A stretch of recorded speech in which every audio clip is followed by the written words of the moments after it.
সত্যি ভয়াবহ। আমি শুধু এই জানুয়ারি মাসের একটা হিসাব দিচ্ছি। জানুয়ারি মাসে হত্যাকাণ্ড ঘটেছে প্রায় 214টা, তার মধ্যে চুরি হয়েছে 171টা, ডাকাতি সেটাও 100-র কাছাকাছি, অপহরণ 105টা, আর নারী এবং শিশুকে নির্যাতন, ধর্ষণ প্রায় 1440টির মতো ঘটনা ঘটেছে। এখানে কি সরকার আছে, সেটাই প্রশ্ন। সরকারের কাজ হলো শুধু অর্থ সম্পদ লুট করা আর আওয়ামী লীগকে হত্যা করা।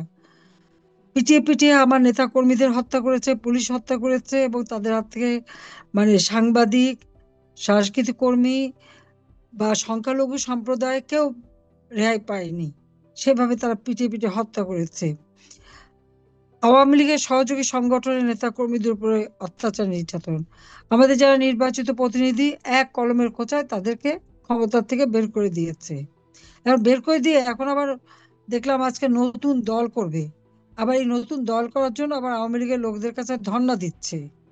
শুধু ধর্ণা দিচ্ছে না, দলে আসার জন্য আবার ভয় ভীতিও দেখায়, দলে না আসলে ঘরবাড়ি পোড়াবে, ভাঙবে, অত্যাচার করবে, মিথ্যা মামলা দেবে। আর মামলা তো হাজার হাজার, প্রায় 20-25 হাজার মামলা। এই ফেব্রুয়ারি মাসেই তো আমাদের প্রায় 20 থেকে 25 হাজার নেতা কর্মীকে গ্রেপ্তার করেছে, 5 লক্ষের উপর আসামি। এইরকম একটা অত্যাচার, নির্যাতনের আর একটা দুর্বিষহ অবস্থা, এটা সত্যি কল্পনা করা যায় না। অথচ এই সুৎখর ইউনূস ক্ষমতায় আসার জন্য এবং ক্ষমতায় টিকে থাকার জন্য আজকে সারা বাংলাদেশটাকেই একটা, মনে হয় যেন কয়েদখানা বানিয়েছে।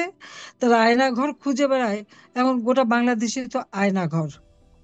যে অত্যাচার, নির্যাতন, কেউ ঘরে থাকতে পারে না, বাইরে থাকতে পারে না, মামলা করতে পারবে না, আর যত মামলা আমাদের বিরুদ্ধে